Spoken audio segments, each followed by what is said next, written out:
अच्छा स्टूडेंट्स, अब हम देखेंगे एनर्जी जनरेशन फेज़ को। एनर्जी इन्वेस्टमेंट फेज़ हमने पढ़ लिया था। एनर्जी इन्वेस्टमेंट फेज़ में हमने क्या किया था, हमने ग्लिसरल एल्डिहाइड 3 फॉस्फेट और डाइहाइड्रोक्सी एसीटोन बना दिया था। Dihydroxy acetone ultimately glycerol aldehyde 3 phosphate में कन्वर्ट हो जाता है। अब ग्लिसरल एल्डिहाइड 3 फॉस्फेट आगे किस में कन्वर्ट होता है, 1,3 बिसफॉस्फोग्लिसरेट में। अब इसका एंजाइम क्या है, ग्लिसरल एल्डिहाइड 3 फॉस्फेट डिहाइड्रोजिनेज। अब इस स्टेप का एंजाइम क्या, ग्लिसरल एल्डिहाइड 3 फॉस्फेट डिहाइड्रोजिनेज। इस स्टेप में क्या होता है, हमारे पास एक इनऑर्गेनिक फॉस्फेट आता है, ये एज अ सबस्ट्रेट एक्ट करता है और ग्लिसरल एल्डिहाइड 3 फॉस्फेट के साथ अटैच होता है और वो बन जाता है 1,3 बिसफॉस्फोग्लिसरेट। अब इस स्टेप में क्या होता है, इस स्टेप में हमारे पास एक NADH प्रोड्यूस होता है। इस स्टेप में ये एक बड़ा इंपॉर्टेंट स्टेप है, हाई यील्ड ये स्टेप है। इस स्टेप में हमारे पास एनर्जी जनरेट होती है in the form of NADH। अब अगले स्टेप में क्या होता है, हमारा 1,3 बिसफॉस्फोग्लिसरेट कन्वर्ट होता है 3 फॉस्फोग्लिसरेट में।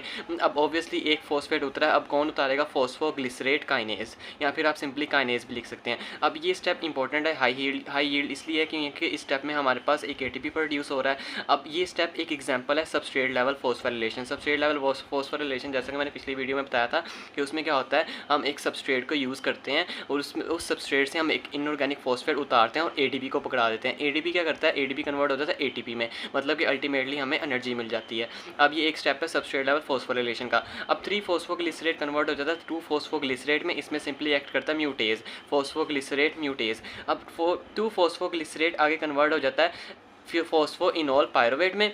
फॉस्फोइनोल पायरुवेट इसके एंजाइम का इस रिएक्शन का एंजाइम कौन सा, इनोलेज। अब ये इसमें इस रिएक्शन में क्या होती है, डिहाइड्रेशन। इस रिएक्शन में क्या होता है, H2O निकल आता है। अब आगे क्या होता है, फॉस्फोइनोल पायरुवेट आगे कन्वर्ट हो जाता है पायरुवेट में। अब ये स्टेप बहुत इंपॉर्टेंट है क्योंकि ये रेगुलेटरी स्टेप है। मैंने जैसे बताया था, पहले भी बता चुका हूँ कि हमारा जो है, हमारा 3 रेगुलेटरी स्टेप्स हैं। कौन कौन से, फर्स्ट, थर्ड और लास्ट। अब ये लास्ट है जो कि एनर्जी जनरेशन फेज में आता है। इसमें क्या होता है, फॉस्फोइनोल पायरुवेट मिक्स में कन्वर्ट हो रहा था पायरुवेट में। अब इस स्टेप का एंजाइम कौन सा है, पायरुवेट काइनेज। अब इसकी रेगुलेशन भी साथ ही देख लेते हैं। हार्मोनल रेगुलेशन सबसे पहले देखते हैं। पिछले लेक्चर में भी मैंने जैसे बताया कि इंसुलिन इस रिएक्शन को क्या करेगा, एक्टिवेट करेगा, और ग्लूकागोन इस रिएक्शन को करेगा, इनहिबिट करेगा। अब दूसरा, इसकी जो दूसरी रेगुलेशन है वो क्या है, इसकी फीड फॉरवर्ड रेगुलेशन है। एनर्जी जनरेशन फेज में हमने, एनर्जी इन्वेस्टमेंट फेज में सॉरी, हमने जो फ्रुक्टोज 1,6 बिसफॉस्फेट बनाया था वो आएगा इस रिएक्शन में और इस रिएक्शन को आके एक्टिवेट कर देगा, यानी कि ये फीड फॉरवर्ड रेगुलेशन की एग्जांपल है। अब इस स्टेप में ये भी एक स्टेप हाई यील्ड स्टेप है क्योंकि इस स्टेप में हमारे पास ATP प्रोड्यूस हो रहा है। अब ये भी एक एग्जांपल है सबस्ट्रेट लेवल फॉस्फोराइलेशन की, जिसमें हम फॉस्फोइनोल पायरुवेट को एज अ सबस्ट्रेट यूज़ करते हैं, उसमें से एक इनऑर्गेनिक फॉस्फेट निकालते हैं और ATP को पकड़ाते हैं और अल्टीमेटली हमें ATP मिल जाता है। स्टूडेंट्स, अब हम साथ ही डिस्कस कर लेते हैं आर्सेनिक पॉइजनिंग को। अब जो हमारा पेंटावेलेट आर्सेनिक होता है उसे कहते हैं आर्सीनेट। आर्सीनेट क्या करता है, आर्सीनेट करता है, compete करता है किसके साथ, इस इनऑर्गेनिक फॉस्फेट के साथ। आर्सीनेट इस इनऑर्गेनिक फॉस्फेट के साथ compete करेगा और वो करेगा क्या, इसकी इनऑर्गेनिक फॉस्फेट की जगह खुद आके लग जाएगा और glycerol aldehyde 3 phosphate dehydrogenase 1,3 bisphosphoglycerate नहीं बनाएगा। अब 1,3 बिसफॉस्फोग्लिसरेट नहीं बनेगा तो क्या होगा, ग्लिसरल एल्डिहाइड 3 फॉस्फेट डायरेक्टली किस में कन्वर्ट हो जाएगा, 3 फॉस्फोग्लिसरेट में। मतलब कि हमारा ये वाला स्टेप बाईपास हो जाएगा। अब ये स्टेप बहुत इंपॉर्टेंट था क्योंकि ये स्टेप में देखें, अब एक NADH भी बन रहा है और एक ATP भी बन रहा है। अब आर्सीनेट ने क्या किया, हमारे एनर्जी प्रोडक्शन को रोक दिया। कैसे रोक दिया, उसने ग्लिसरल एल्डिहाइड 3 फॉस्फेट को डायरेक्टली कन्वर्ट कर दिया 3 फॉस्फोग्लिसरेट में। अब ना NADH है ना हमारे पास, ना ATP हमारे पास, दोनों चीज़ें हमारे पास नहीं है। अब हुआ क्या है, इसने ग्लाइकोलाइसिस को इनहिबिट नहीं किया, मतलब कि अगले फर्दर रिएक्शन ऐसे ही प्रोसीड कर देंगे, 3 फॉस्फोग्लिसरेट 2 फॉस्फोग्लिसरेट में, 2 फॉस्फोग्लिसरेट पैप में, पैप आगे पायरुवेट में कन्वर्ट हो जाएगा। सिर्फ इसने क्या किया, इस रिएक्शन को बाईपास किया और वो किस तरह किया, आर्सीनेट ने इनऑर्गेनिक फॉस्फेट को कंपीट किया और और ये वाला रिएक्शन नहीं हुआ और ग्लिसरल एल्डिहाइड 3 फॉस्फेट डायरेक्टली किस में कन्वर्ट हो गया, 3 फॉस्फोग्लिसरेट में। अब आर्सेनिक पॉइजनिंग 2 तरह की है। अभी जो मैंने बताई थी वो थी पेंटावेलेंट आर्सेनिक। पेंटावेलेंट आर्सेनिक जिसे हम आर्सीनेट भी कहते हैं, उसमें क्या होता है, वो हमारी ग्लाइकोलिसिस में होती है। उसमें क्या होता है, हमारा ATP और NADH प्रोडक्शन नहीं होती, ATP और NADH की प्रोडक्शन नहीं होती। अब वो क्या करता है, आर्सीनेट क्या करता है, ग्लाइकोलाइसिस को पाथवे को इनेबल नहीं करता, pathway as it is on चलता रहता है। सिर्फ एक रिएक्शन जो हुआ है वो हमारा नहीं होएगा जिसमें हमारी एनर्जी प्रोड्यूस हो रही थी। अब वो करता कैसे है, वो कंपीट करता है इनऑर्गेनिक फॉस्फेट के साथ, compete with inorganic phosphate as a substrate for glyceraldehyde 3 phosphate dehydrogenase. फिर होगा क्या, वो जो हमारा ग्लिसरल एल्डिहाइड 3 फॉस्फेट है वो डायरेक्टली किस में कन्वर्ट हो जाएगा, 3 फॉस्फोग्लिसरेट में। ये थी पेंटावेलेंट आर्सेनिक की पॉइजनिंग। अब थी ट्राइवेलेंट। ट्राइवेलेंट क्या होता है, आर्सीनेट। आर्सीनेट क्या करता है, इनेबल करता है पायरुवेट डिहाइड्रोजनेज कम्प्लेक्स को। ये हम आगे जाके पढ़ेंगे, ये अगले TCA साइकिल वाले चैप्टर का एक टॉपिक है, पायरुवेट डिहाइड्रोजनेज। आप बस इतना याद कर ले, आर्सीनाइट किसको इनहिबिट करता है, पायरुवेट डिहाइड्रोजनेज कम्प्लेक्स को, और आर्सीनेट किसको इनहिबिट करता है, ग्लाइकोलाइसिस को।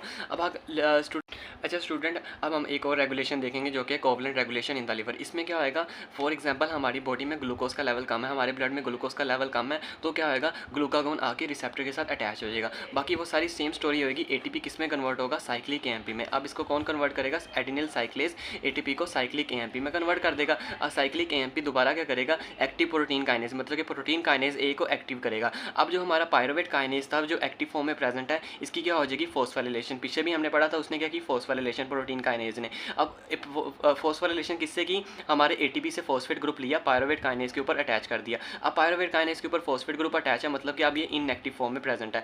अब ये पायरुवेट काइनेज हमारा इनएक्टिव हो गया, मतलब कि जो ये स्टेप करवा रहा था, मतलब फॉस्फोइनोल पायरुवेट को पायरुवेट में कन्वर्ट कर रहा था, अब ये स्टेप नहीं होएगा, मतलब कि अब ग्लाइकोलाइसिस नहीं होगी, और उल्टा ये एक्टिवेट, मतलब कि उल्टा ये स्टिमुलेट करता है ग्लूकोनियोजेनेसिस को।